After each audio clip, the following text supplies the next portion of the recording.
Recent గా జరిగినటువంటి కొన్ని హత్యలకు సంబంధించి ముఖ్యంగా వినుకొండకి సంబంధించి అంటే వైసీపీకి సంబంధించిన నాయకులు కొంతమంది వాళ్ళ అనుచరులు కావచ్చు, వాళ్ళ ఫ్రెండ్స్ కావచ్చు, లేదంటే వాళ్ళలో ఉన్నటువంటి వ్యక్తులు కొన్ని వాళ్ళకు తగాదాలకి పడక ఒకరికొకరు నరికేసుకుని చంపేసుకున్న పరిస్థితి చూస్తాం. కానీ రీసెంట్ గా ఇదంతా కూడా మళ్ళీ టీడీపీ వాళ్ళే, టీడీపీకి అనుచరులే అని చెప్పే ప్రయత్నం చేస్తున్నారు.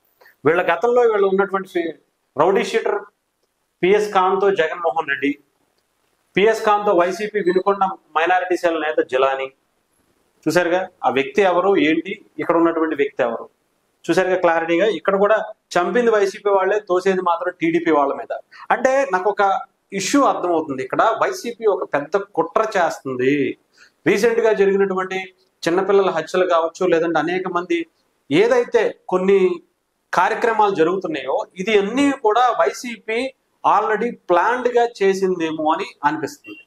ఎందుకంటే ఇప్పుడు వస్తున్నటువంటి గవర్నమెంట్ మీద వ్యతిరేకత రావాలి అంటే లా అండ్ ఆర్డర్ ఇష్యూస్ తీసుకురావాలి, తద్వారా వెంటనే వీళ్ళు కూడా యాక్టివ్ అవ్వచ్చు. వాళ్ళే చేశారు, వాళ్ళు ఏం చేస్తున్నారు.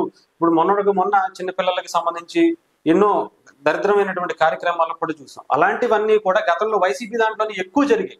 గత ఇన్ని సంవత్సరాల్లో కొన్ని దశాబ్దాలతో పాటు చూసుకుంటే ఈ సంవత్సరం అంటే ఈ 5 ఏళ్లలో జరిగినటువంటి అఘాయిత్యాలు ఎక్కువ. మరి అలాంటిది వాళ్ళ అంత ప్రోత్బలం ఇచ్చి వాళ్ళని ఏమి చేయకుండా ఒకళ్ళేమో రేప్ చేస్తే చేస్తాడు, ఇంకొకటి చేస్తే చేస్తాడు అన్న మంత్రులను చూసాం. అలాంటి గవర్నమెంట్ ఉన్నప్పుడు చాలా మందికి ఏంటంటే రెక్లెస్నెస్ అని వచ్చేస్తుంది.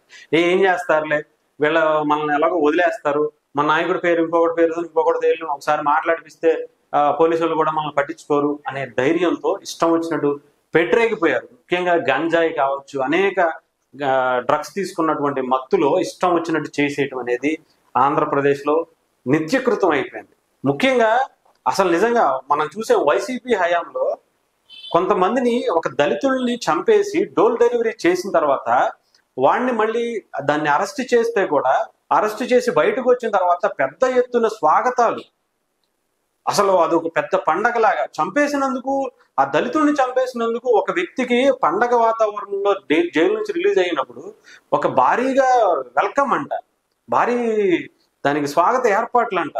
అయిపోయిన తర్వాత జగన్మోహన్ రెడ్డి గారు వెళ్తారు, అక్కడ మీటింగ్ పెట్టి ఏంటి బాగా చేసావా అని చెప్పి భుజాల మీద చేతులేసి అలాంటి వ్యక్తుల్ని మళ్ళీ సభాష్ బాగా చేసావా అన్నట్టుగా వాళ్ళతో మాట్లాడడం. ఆ చంపేసిన వ్యక్తితో, ఒక హంతకుడితో, ఒక ఎమ్మెల్సీ అనేటువంటి ఒక వ్యక్తి హంతకుడు చేసి వాళ్ళ డ్రైవర్ని డోర్ డెలివరీ చేస్తే అతన్ని జాగ్రత్తగా జైలు నుంచి రిలీజ్ చేయించి బయటకు తీసుకొచ్చి వెల్కమ్ గ్రాండ్ గా చెప్పించి భుజం మీద చేసి మాట్లాడుతున్నటువంటి ఘనత జగన్మోహన్ రెడ్డి గారిది. అలాంటిది రీసెంట్ గా ఆంధ్రప్రదేశ్ లో ఎన్ని చూసాం, అలాంటి ఎంతమంది చిన్నపిల్లలు నలిపేశారు. అలాంటిది ఇప్పుడు కూడా ఇంకా కంటిన్యూ అవుతున్నాం అంటే లా అండ్ ఆర్డర్ ఇష్యూ ఇంకా ప్రభుత్వమే దీన్ని చేస్తుందని చెప్పి మళ్ళీ వాళ్ళ మీద తోసేసే ప్రయత్నంలో వీళ్ళ పందా ఏంటనేది బయట పెట్టుకుంటున్నారు. దీని మీద నిజంగా విచారణ జరిపించాలి. వీళ్ళ వెనక ఎవరన్నా ఉన్నారా, వైసీపీ నాయకుల హస్తం ఉందా, వీళ్ళ ముందే వాళ్ళకి ప్లాన్ చేసి గతంలోనే చెప్పి ఉంచారా ఇలాంటి కార్యక్రమాలు చేయాలి, ఆంధ్రప్రదేశ్ లో లా అండ్ ఆర్డర్ ఇష్యూ తీసుకురావాలి అని చెప్పి ఏమన్నా చేశారా, లేదంటే వెంటనే ఎందుకు ఇలాంటి కార్యక్రమాలకు జరుగుతూ ఉన్నాయి ఆంధ్రప్రదేశ్ లో, వీళ్ళ వెనక ఎవరు ఉంటున్నారు, వీళ్ళు అసలు ఎవరి తాలూకా, ఎక్కడి నుంచి వచ్చారు, ఏం చేస్తున్నారు, వీళ్ళ గతంలో వైసీపీకి ఏమన్నా టచ్ లో ఉన్నారా, వైసీపీకి సంబంధించిన నాయకులతో ఏమన్నా టచ్ లో ఉన్నారా అనేది ఎంక్వైరీ చేసి అది టీడీపీ వాళ్ళైనా సరే డెఫినెట్ గా శిక్ష వేయాలని చెప్పి కోరుకుంటున్నాం. ముఖ్యంగా హోంమంత్రి వంగలపూడి అనిత గారు దీని మీద చాలా సీరియస్ గా ఒక డెసిషన్ తీసుకోవాలి. వీళ్ళ వెనక ఎవరున్నా సరే, అది టీడీపీ వాళ్ళైనా సరే, ఇంకొక పార్టీ అయినా సరే, జనసేన పార్టీ అయినా, బీజేపీ అయినా, ముఖ్యంగా వైసీపీ అయితే మాత్రం అస్సలు వదలొద్దు. ఎందుకంటే ఈ 5 ఏళ్ళు వాళ్ళు చూసినటువంటి అరాచకం అంతా ఎంత కదా. సో వెంటనే వీళ్ళ మీద చర్యలు తీసుకోవాలి. వీళ్ళ వెనక ఎవరున్నారు అనేది కూడా బయటికి తీసుకురావాల్సిన అవసరం ఉంది. వీళ్ళ ఏ కుట్ర పన్నుతున్నారు అనేది కూడా బయట పెట్టాల్సిన అవసరం.